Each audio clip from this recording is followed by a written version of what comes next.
Well, welcome back to the Newsman Weekly podcast. Joining us, as promised, is Adam Doc Fox, the Digital Marketing Director for Source Brand Solutions / Source Media, an Ashland resident who loves to write, loves to tell stories, and apparently likes to, during the winter, go out all by himself and risk life and limb to hike through the damn Catskill Mountains in the snow in New York. Good morning, Adam. Thanks for joining us, and thanks for getting up so damn early.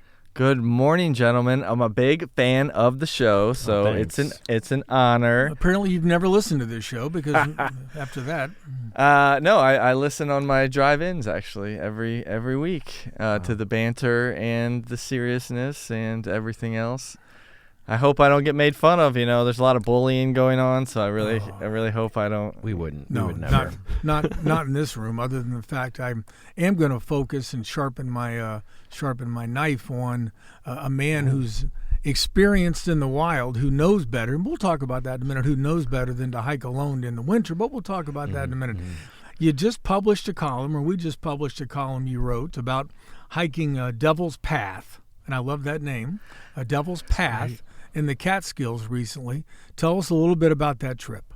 Yeah, so everything, when you're into climbing and mountaineering, it's all about street cred and doing, like last year in the spring, I climbed Mount St. Helens and snowboarded from the summit. And so you're always trying to outdo your next climb, so to speak, or hike. And so I got on, I was using like a language model, and I'm like, what's the hardest route in the east? Because, I didn't want to fly out west in winter is like totally insane. But in the east, Mount Washington has had the world's strongest wind gusts from time to time. And so they get brutal weather. It's that combination of the warm ocean currents and the Arctic things coming and warm air from the south.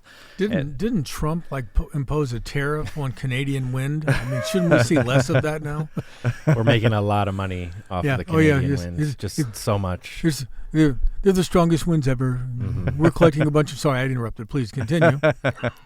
No, I'm definitely not going to comment on tariffs. Okay. Because I'm too scared. Well, and you've done how many high peaks in each state?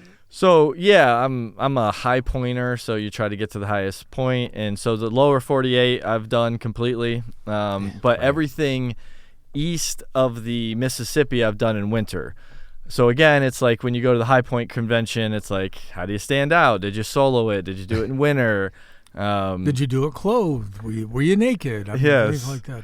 So there is a line of stupidity, and I don't know where that line is. Like, I took my son to Eagle Mountain in Minnesota, and that was like single digits, and we camped. And you're Eagle Mountain, you go up the side of Lake Superior, and you get insane snow. And I was like, is this smart? Is he exposed? Is this? I mean, it was just a hike, but am I endangering my child? Are they gonna? Is the state gonna take my child from me? Yeah. Which I kind of ask myself that every weekend anyway. But please take my child. Yes. So I researched, and it said, there's three there's a couple of traverses, in the White Mountains and other places, but generally speaking, you got Katahdin in Maine, you got Mount Washington, and then the Devil's Path is what a lot of people say are kind of like the top three. So I already did the top two in winter, so I was like, all right, let's check this Devil's Path out. And as I'm talking, somebody's trolling me outside of the booth with a Steelers shirt on. That's often flattery. What happens here in this booth, because we are totally exposed. I was respectful, didn't wear anything today. Much like your son was in Minnesota when you hauled him up a mountain in single digits. Yeah, his eyelashes were actually like kind of frozen. Yeah, it was a neat picture. So I said, okay, Devil's Path, and then I do my normal, usually it's a 3-month training cycle, and shout out to Chad Emmons, who I gets up with me at 6 a.m. on the weekends, and we go out to Mohican and train for just hours. And we almost got shot 2 weekends ago during bonus weekend. Really? So I didn't know there was a bonus deer hunting, and I didn't know. I grew up in Ohio, dude. I trapped, I hunted. I haven't eaten meat this century, but when I was a youngster, boy, I loved carcass. Yeah. So I didn't know there was a bonus weekend, and I didn't know that it's beyond shotguns now. You can use rifles in Ohio, certain, yeah. No, I know. We're gonna have to. In the next episode, you're gonna have to see. There's like we single, may have a case here. like bolt action and things you can use now in Ohio. Yeah. This was all news to me, right? Yeah. So we're hiking down there, and like we hear this kaboom, and I'm like, this is the Bridle Trail. If you all know Mohican, 97 splits the park in the southern half of Mohican. Acres and acres of wonderful bridle trails and hiking, and so I go down there to train all the time.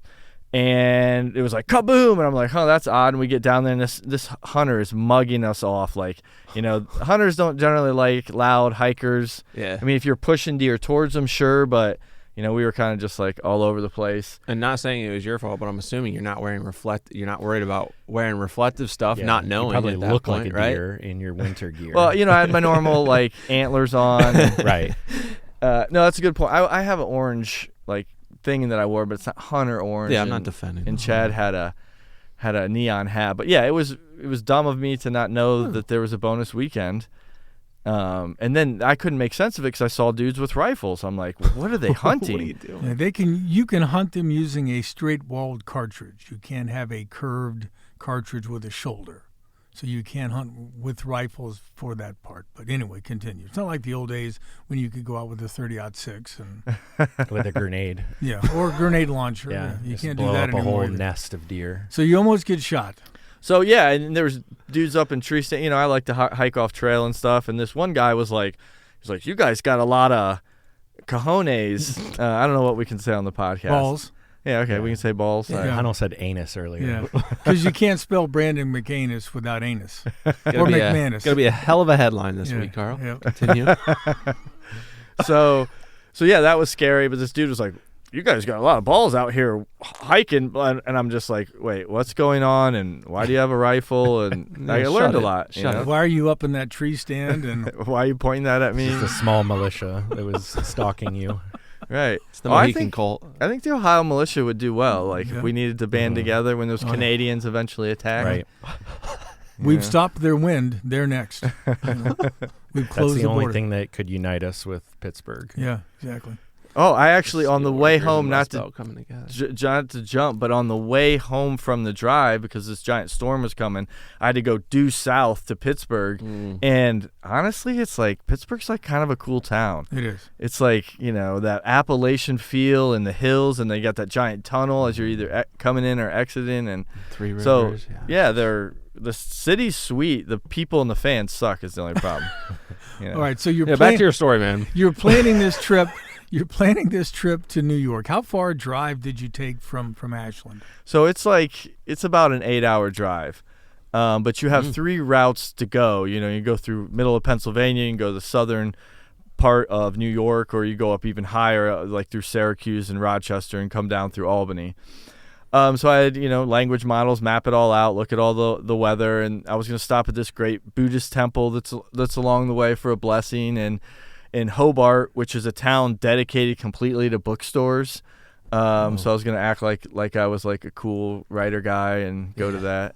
But now when you were planning this trip, because you're a smart guy, you're a veteran of the outdoors, of mountain climbing, in your heart and in your mind that you don't do this kind of crap alone, not during the winter. So you were obviously planning. There was going to be more than just you.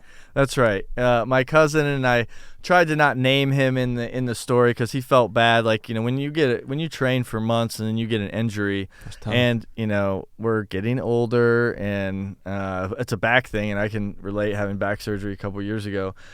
So he was on the fence, and I was just like, okay, well, like you get there and basically can't hike. I will leave you. You know what I mean? Like, yeah. Ask your son. I didn't drive 8 hours to not do it. Right? No, yeah, I didn't train for 3 months. Wait in the car. I'll be right back. Right. I would eat him too if I had to. Like, let's be real. Yeah. Well, who wouldn't? Yeah. Are we talking survival or what? Donner's Pass all over again. That's right. Oh man. And vegetarianism doesn't count for humans. So no. Plus, if you're starving, if you're starving, you'd eat a woodchuck. Oh, dude, definitely. That's what my kids always ask me. Like, in a survival situation, I'm like, in a survival, I'm gonna eat you, boy. Like, let's not get it twisted here. All right, so you're going to go with your with your cousin, your friend who you've trained with, ready to do this, and he's got an injury, he can't go. And in the back of your mind, when did you say, you know what, screw it, I'm going? Well, when the weather window, a lot of times when I'm traveling out west, the plane ticket's bought, and I always put in a couple of days buffer, but they were set to get an absolute blizzard, like close to 18 inches to 2 feet of snow the Friday before we were going to go climb on Monday, right?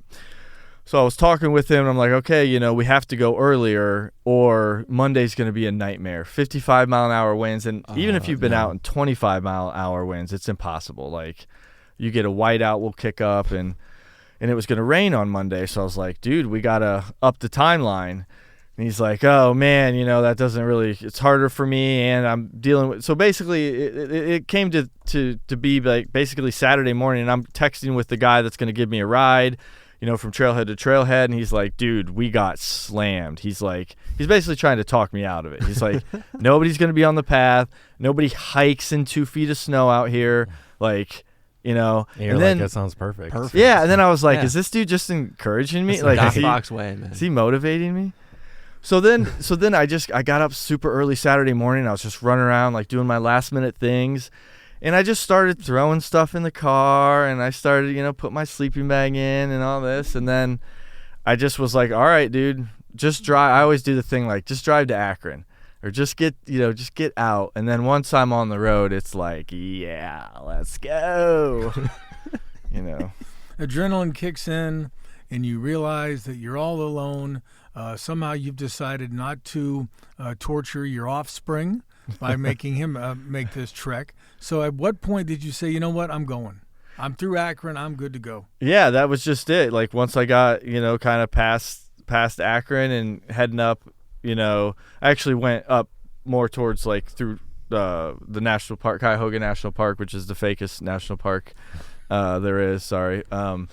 And then I was like, all right, dude, no turning back now. And the weather was good. Like, the drive out, that snowstorm had just ended. So it was great to be on that side of, like, the plowed roads. The blacktop is still, like, super black and a little bit wet from the, the plowing. And then I love, like, mountain driving, the Allegheny Mountains, if anyone's ever been up in that region. It's beautiful. And so it was neat to go there, and then I saw the sign for Letchworth State Park. Has anyone been to Letchworth? I don't think Have so. Have not. That's in Pennsylvania or New York? It's in New York. Okay.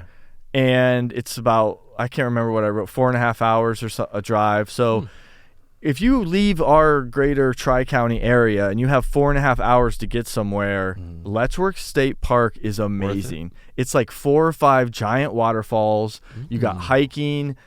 Infrastructure's built in. You can go any time of year. So I would definitely go check out Letchworth. So past Letchworth and then under the Finger Lakes, which is Watkins Glen, and there's some racing there. And I know tons of Ashland people go there for racing. And then, I got to my destination about 4 or 5 in the morning.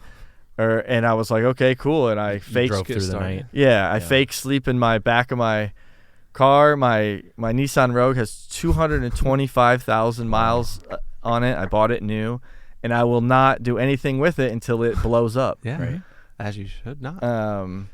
So that's the. So did you plan to arrive there at that time? No, I had planned to arrive there like the next day, taking our time, stopping at the temple. Yeah, getting blessed by the Buddhists. Yes, exactly. So you didn't go to the Buddhist temple? No, and they didn't email me back either to my inquiry about. Perhaps they investigated you and said there ain't no way we blessing this boy. Perhaps they don't really respond to emails. No. What a great. Well, I'm sure it was odd. I was like, hey, I'm going to climb. I just need a quick blessing in your temple. Are you available? They looked up your musical history and said, nope, not happening. Alone and unblessed. Yeah, they're like, your interview with Guar was that was a deal breaker. We drew the line there. We're not sure that fits what we do here. All right, so you get there 4 or 5 in the morning, you fake sleep. Tell us about how what you're wearing, what the thought, how far you're going, what food are you taking. Put us on the trail when you start out that day. All right, great. So I knew there was going to be a bunch of snow, so you kind of got to gear up. Let's just start from the knees down, right? So you got wool or non-cotton socks so they can quick dry, and then waterproof hiking boots or shoes. And I went to the Fin Feather Fur beforehand, and they have an amazing selection of shoes, but they also had these like clearance boots. It was like, hey, we ordered them. They're I'm not gonna sell out the name brand, but it's a Mexican based brand, and they're like, we just want to get rid of these, and they were like $40. And I was like, you know what I'm gonna do? I'm gonna compromise my footwear. You know what I mean? Like, why shouldn't I? Could be a mistake. Yes, this is what we call foreshadowing. Yeah. So I have my waterproof hikers on, wool socks, and then I have a pair of long johns, and then what we call hard shell pant. So that's windproof, waterproof, that you can sit on the side of the snow and not get. Is this different than the typical snow pants? Exactly. Not what you ski in. Right, because they're so much more thin and designed. Like, you're moving the whole time when you're climbing. Right. Skiing, you're sitting in. You need a warmer thing. I'm sitting in the lodge while you're skiing. He's just wearing jeans. Yeah. I got jeans, maybe flip flops, because I'm just sitting in the lounge drinking beer. So please continue. And then over them, this is the key part of the gear, these gaiters. And they seal up from basically your knee down over your shoe, so that when you're hiking, nothing could get down in your actual shoe, because you're stepping in giant powder things the whole time. Every step is, a foot or two of powder. So your gaiters are waterproof, and they seal that whole bottom. And then on top, I have a thin thermal. I have my sweatshirt, and then a hard shell, which is, again, Patagonia, windproof, waterproof. I could survive in my Patagonia shell, in what I had on, and I could bivvy out there overnight in negatives and survive, like if I build a snow hut. With no tent or sleeping Right. bag. And so I take my, the marathon. You ever seen a marathon and they give them those like silver blankets at the end? Right. Space. So I have that. Blankets, I have goggles for a whiteout. I have shades. I pre-apply sunscreen so that I don't have to carry it. I'm like every little micro ounce counts. Like on longer trips, I cut off the ends of my toothbrush because that's extra weight, the handle. I squeeze sunscreen into a plastic bag so I don't have that extra weight of the bottle. What's your weight? Of course, you got to pack medicine in there. What's your weight limit? Like, well, for this type of climb, I don't know that I have a limit, but I'd like to be like 10 pounds. Okay. I have 2 liters of water, some snacks, PB&J, because peanut butter won't freeze. There's not everything translates. So you think like, oh, I'm going to throw that in my bag. Well, if you have something that basically is hard as a rock, you're going to break your teeth. Yeah. And you can't even eat it. And then, hat, gloves, winter gloves. And like I wrote about, your winter gloves need to attach to your wrists so that they can't be taken off and slide down the mountain. Actually, that would be bad, wouldn't it? It would be bad. The first ascent of Annapurna, that's what happened. Which is where? In Himalaya or Karakoram. Oh, okay. In like the big mountains. Right. It's one of the hardest. Like Annapurna and K2 are probably the 2 hardest mountains. And you haven't done those yet. Yeah. And they slid off, and the picture of this guy with his, when you get real frostbite, you've seen the pictures of black hands, but what happens when they start to thaw, it's like somebody took an apple peeler to each finger. The skin. Okay. Yes. You can say balls, but we don't. Yeah, we are not taking injuries. apple peelers to fingers. not on this show. Now, when you left the car, what was the temperature, and how far were you planning to hike, and how long did you plan to be away from your car? All right, great. So the temperature was about 15 degrees, but I knew it was going to warm up to like the 20s.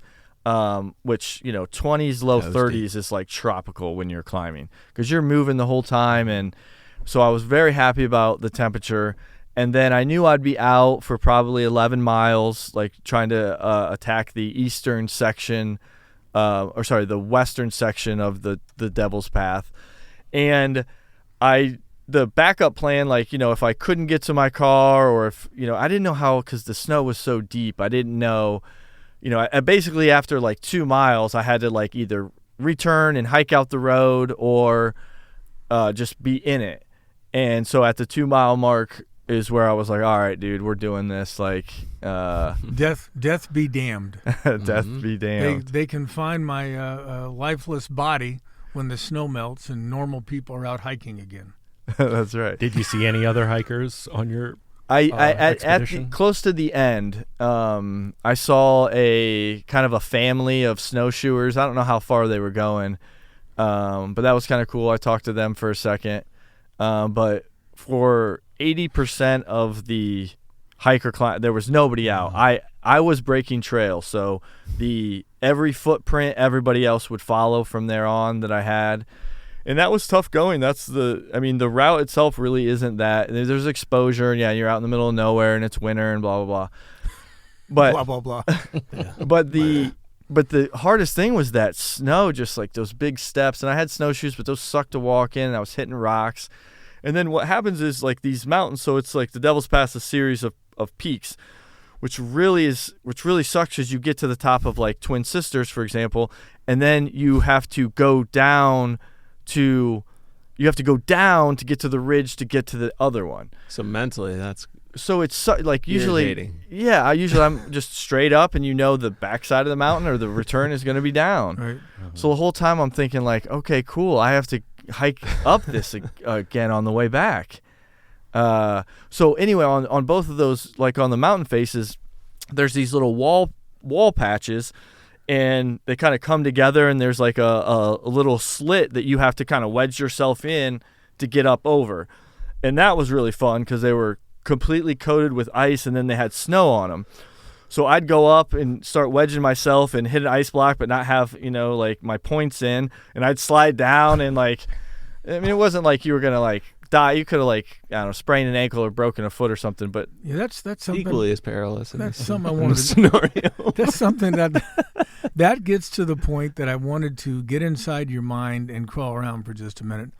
You've been doing this a long, long time, and if somebody like Hayden came to you with this plan, hey, I think I'm going to go and do this thing where I hike into the mountains in New York in winter, but I'm just going to go by myself. What do you think? And I'm going to be sleep deprived. Yeah. I'm going to drive all through the night and then just start hiking. What would you have looked at Hayden Gray and told him? Put me in your will. Well, I would say, are you in shape? That would what I would start with, because if you're in shape, you actually have a chance, right? Have a chance. So I'm out already. Yeah. No, Hayden is fit, and he would be in shape. But you would caution him, wouldn't you? Well, I would caution him, but also with, like, does he have experience?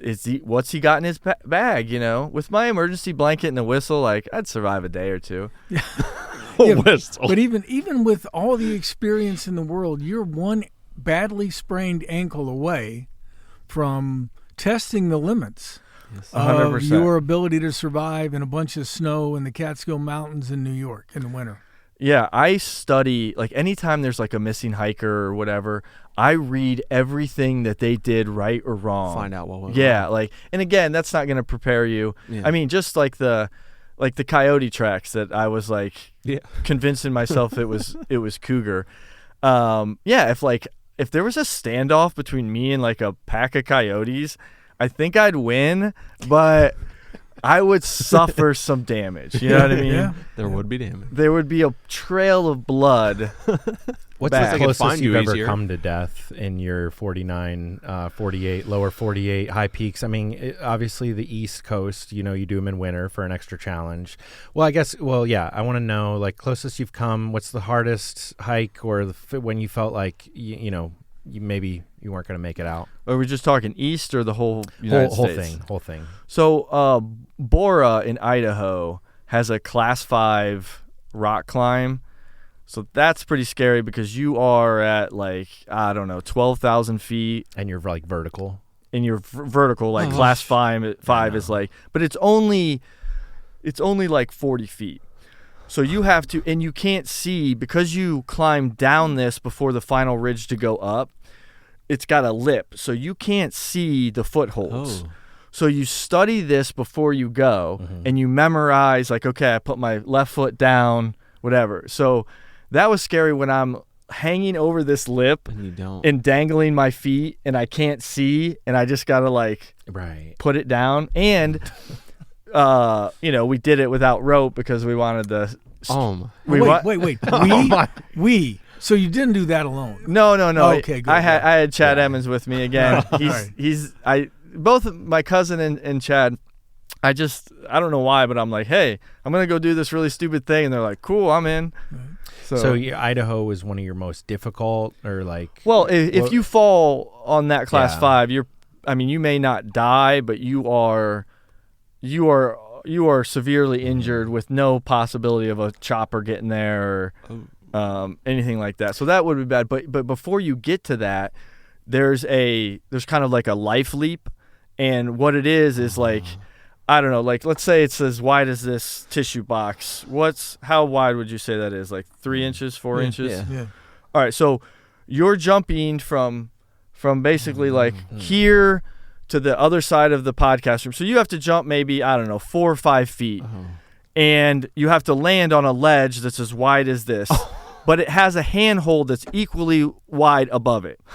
So all you have to do is make this leap, land on the ledge, and grab at the same time, and you're totally fine. What if you miss? What's below you? It's death. Okay. It's 100% death. That's why they call it a life leap. Or death leap. Yeah, or death leap. It could be a death leap.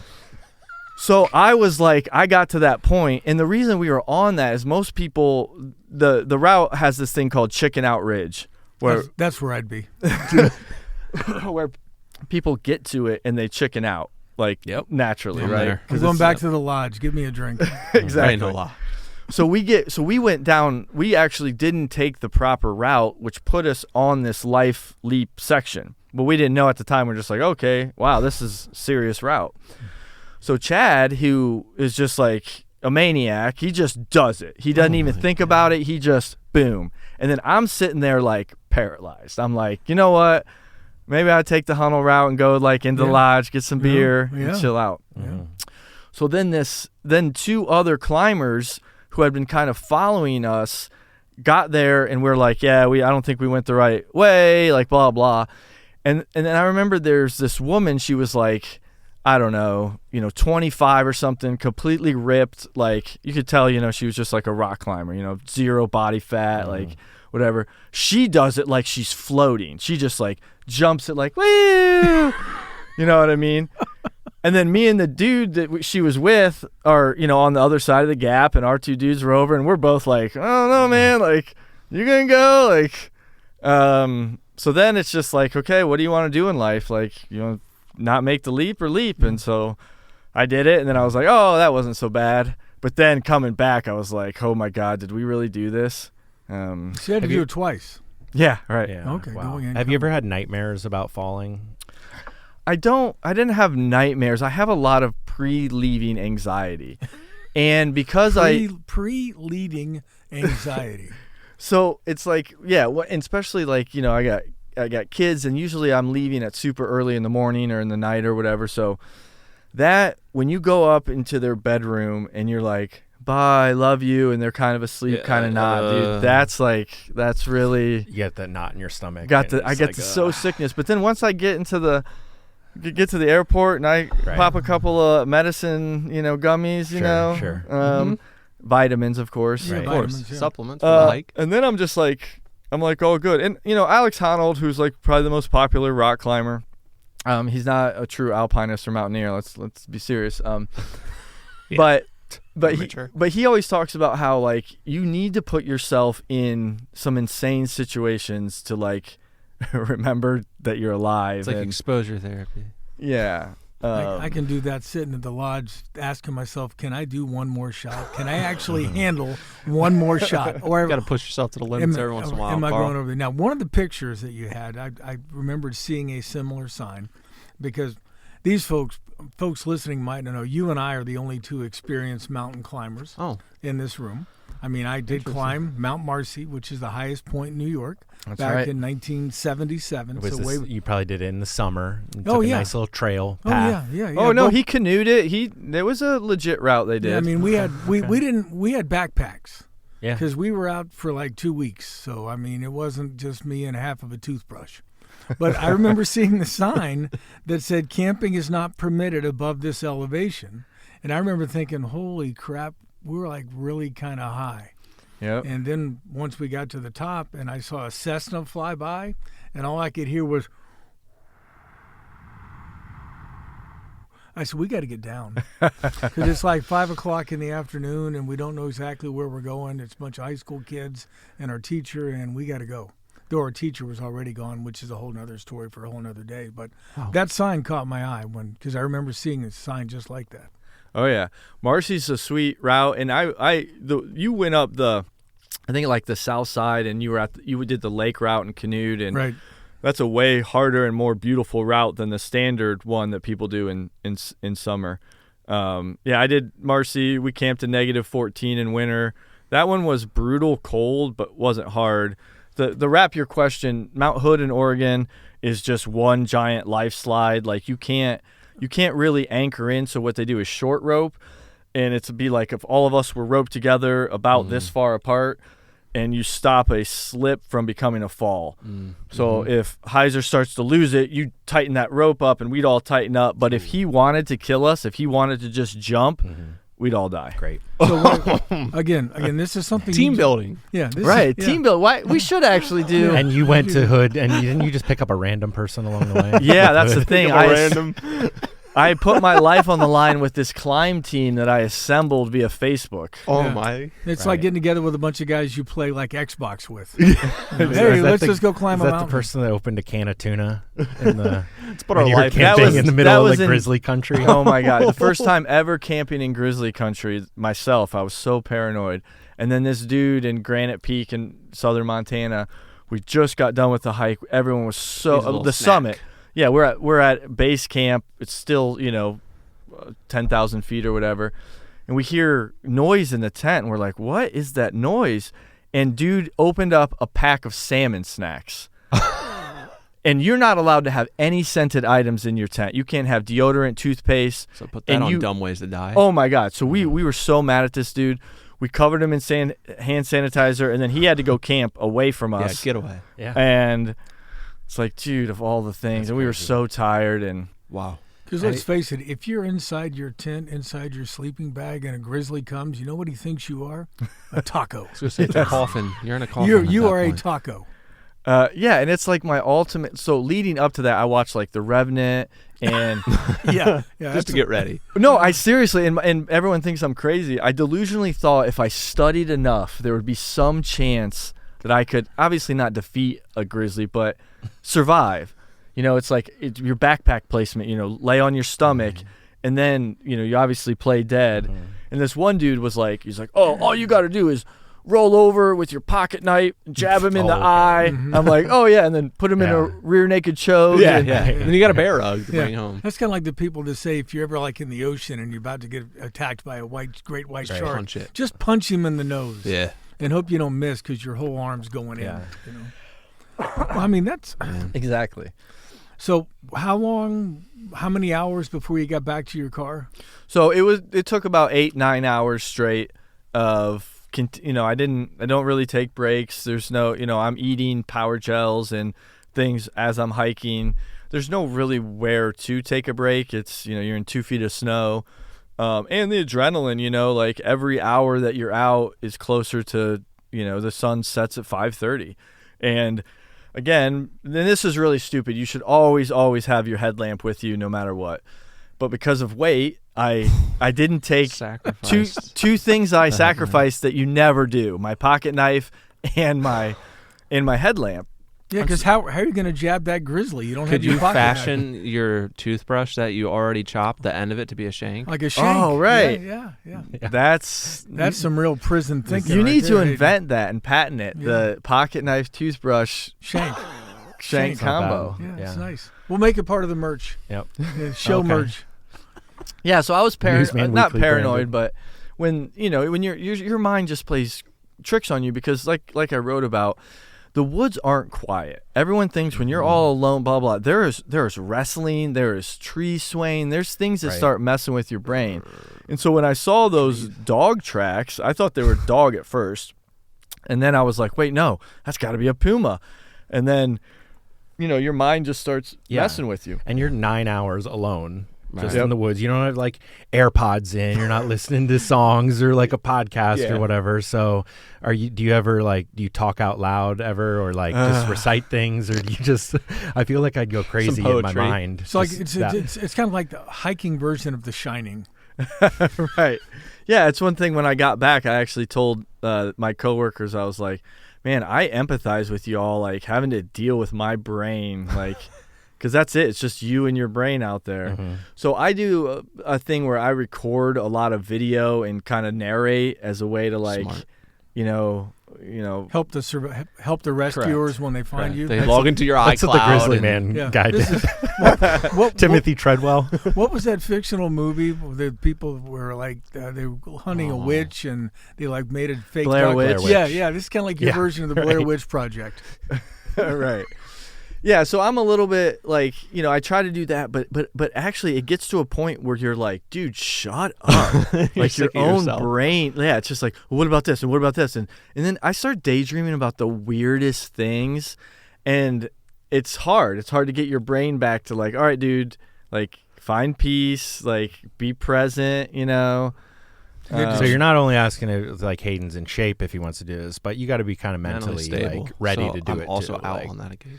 And you have to have this may seem obvious, but you have to have a real desire to get to something that is, you're not getting paid to do it. There's no real like, nobody really cares if you don't. You know what I mean? It's all for the column. Yeah. It's all for the column. Makes a great podcast. Speaking of, and some of these stories we talked about Mount Hood and Idaho. Every climb you've done is published on Richland Source, right? That's right. richlandsource.com/highpointing. Yeah, and I can link that in the show notes. And, yeah, you should. If you like these stories, you can go read endless Adam Doc Fox columns. That's right. So you got back to your car. Before I get to that point, when did you know, okay, now I turn around? Was that at the summit? And then you say, okay, now I got to go back down and up and down and up to get back to the car. Yeah, there was a couple of lookouts and things. So West Kill Mountain was kind of like my goal, no matter what, to get to, because it's the highest point in the route. I'm like a high pointer or whatever. Mm-hmm. Not the highest point in the Catskills, but way more challenging than the highest point. Mm-hmm. So I got up to West Kill, and I was like, all right, awesome, beautiful views. But I knew there was a couple other lookouts and things that I wanted. And the route's kind of, it's point to point. So I did some variations and went off trail a little bit. But the trail itself you couldn't really tell. The trail, you wouldn't know it was a trail unless you pulled up All Trails or you looked at markers. And the New York Catskills actually had red circular markers pretty well distributed. A couple times I got lost, but it was so easy. I just retraced my steps. That's the number one rule. Like, as soon as you are disoriented, as soon as you're like, wait a minute, turn the F around. Like, don't try to shortcut. Don't try, it's got to be this way. Mm-hmm. That's how I used to find my way home from the bars when I was at OU. Just had to retrace my steps. Because when you get disoriented, you just got to like focus in one step, 1 foot at a time, OU's pretty hilly too. It is. Like, it's kind of like a path. You don't want to fall down Jeff Hill in the winter. I mean, I knew a guy that did that. He took oral final exams because he broke every bone in both hands going down that hill. So, really? Yeah. Wow. His gloves didn't come off though, so he was okay. Equally impressive. Yeah, getting turned around. I've been turned around in weird spots like Red River Gorge in Kentucky in the middle of summer. Everything's clearly marked, and I was like, I think the ridge is over here. And I was lost for like a half an hour, and it is the scariest. Like, it's pure panic. Everyone's like, you just think rationally. And no, it's like somebody with a phobia. There's nothing rational about it. You know what I mean? Like, I fear curtains. Like, you can't talk to that person and be like, come on, it's just curtains. It's like they have an irrational fear. Yeah. You have an irrational fear of being rationalize lost in the woods and dying. I mean, that's a completely rational fear for what you do. That's right. All right, so you get to the car. It's what time? It's close to sunset, which I was really booking it down. So remember those slides that I was talking about on the way up, you wedge yourself and they're coated in ice. So on the backside when I was doing them, I was like sliding down and just using my pole as like self-arrest. So I just had one hiking pole. I didn't take, you don't really need an ice axe or crampons. So I had micro spikes, which are like mini spikes on your feet. And then my hiking pole, if you condense it down and you start sliding, well, most people want to drive the end in and kind of use it as an anchor. Well, if you go parallel to the ground and stick it in, you're dragging all of that snow with you, and it becomes a stop. So I was doing slide, stops, getting down because I was so paranoid about the nighttime coming and then having to try to hike out with my phone flashlight. And then all of a sudden that battery dies. And then I'm like, the real fear is like being the story. The story is dumb effing hiker lost in the woods, and he's supposed to be experienced. He doesn't have a headlamp with him, and he doesn't know the route, and he's hiking at night. So I was like, they would take your highpointer card, and his phone light's dead because he made all these dumbass videos. Right, narrating. Here's snow. More 100%. And look, I'm dead. And I had some training on doing these slides, like, so to answer Heiser's question, there is one in the east that's really, really tough, compares to a lot of stuff out west, and that's Mount Katahdin in winter. It's the terminus or the Maine, right? Yeah, the end or start of the Appalachian Trail. And they don't plow roads in Maine. Like, Maine is real winter. So once you get past the 45th parallel and you're up into Maine, just like, an hour, if you're off the interstate, they're like, okay, good luck. We're not plowing these roads, especially in state parks and things like that. So we had to rent snowmobiles to get even close to making our approach to base camp and whatever. And then going up the A-ball slide, I had filled out a permit and then wimped out every year for 10 years on Katahdin. And like 3 years ago, I was set to do it. And I'm like, no matter what, I'm going. I don't care if I'm going solo. And then a week before I went, somebody died on the Able slide. Oh my! And he was like an older guy. He was like 55. And I was like, all right, I'm not doing it, Maine. I can't ever. And so I convinced my cousin Dusty. I'm like, dude, I fill out this permit every year. I'm like, I'm gonna add your name to it. He's like, all right, it's typical, like, okay, man. And so Maine was like insane. And then on the descent, the ice started to melt a little bit. Like, again, you always want to be up as soon as you possibly can, because stuff melts, and that's when you have avalanches and everything else. And so the first layer of ice was melting, and you just weren't getting purchased with your micro spikes. And we should have switched to crampons. But anyway, so we would just slide down about 5 feet, grab a rock. Slide down about 5 feet, grab a rock. And hope that rock's anchored. Yeah, I mean, it was a pretty big rock. Eroding. Because if you grab a rock and it pulls free, guess what? You're going down even quicker with a rock. Yeah. So Katahdin was insane, and that's what I'm probably most proud of on the East Coast, because I do everything without guides. Again, like the street cred, right. Whatever. Yeah. No ropes, no guides. I use ropes occasionally, but for the most part, free solo is like. You can use a rope if you need to. No one's gonna be like, "Oh, you." I'm judging you, Adam. Yeah. All right, couple of last questions. I just want to ask you. You were in the Catskills. Yep. So at any point did you run into like Milton Berle, George Burns, Rodney Dangerfield, kind of the Borscht Belt comics of the? These guys have no idea who I'm talking about, but No, I didn't run to any of them. Because they always performed in the Catskills. So, really? Yeah. That's cool. No, but Woodstock is there, South Catskills. So I didn't go through there, but it's just such an iconic name, and the downtown is like still tries to keep that vibe and the history there. And all right, so you get back to your car.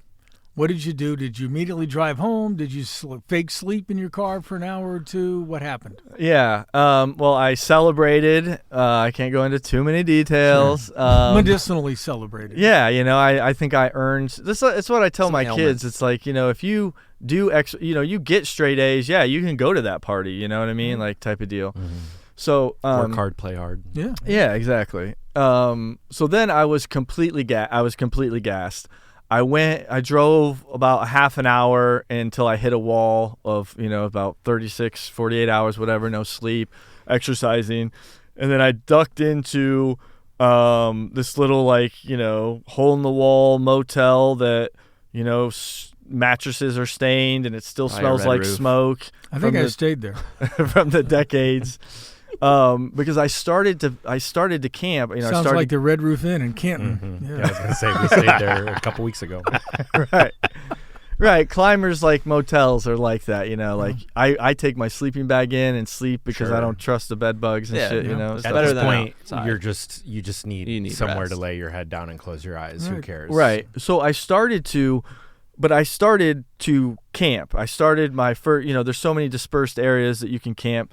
So I get my stuff out, and I'm just soaked. If you can believe it or not, my shoes that I compromised on were completely soaked. Huh, go figure. Yeah, they were not waterproof as advertised. So my pants, just everything is soaked, and it's cold. It's nighttime now, and it's dipped back down. It's in the 20s in the wind, and I'm just shivering, setting up camp, and I'm alone. And that's the other thing. It's like hiking alone is one thing, but, dude, camping alone sucks. You got to do all the setup. You have to prep your food and all that. Build a fire. Yeah, I mean, most of the time in mountaineering, you don't build a fire because of either restrictions, like Carl was talking about, or you're just too gassed. I have a little propane stove that I fire up. And so I got about halfway through setup, and then I just sold out. I'm like, you know what? I'm going to this hotel. I'm going weak. I'm freezing. My feet are cold. And I just want to, get a hot shower. And so that's what I did. I remember when the three of my classmates and I and our teacher got out of the Adirondacks, which is where Mount Marcy is, and we'd been there eating. We called it Richmore. It's called Richmore dehydrated food for 11 days. Mm-hmm. And the first thing we did after we got to a hotel is go to this place called the Burger Pit, and we're sitting at this table, and this waitress comes over and she goes, "Can I help you?" And I said, "Yeah, I'm going to need 3 cheeseburgers, 2 orders of fries, 2 chocolate milks, and a large Coke." She goes, "Okay, thanks." She started to turn around. My friend said, "No, that's just his." That's me. This was a place we ate $170 worth of food, the 5 of us. When we left, the cooks applauded.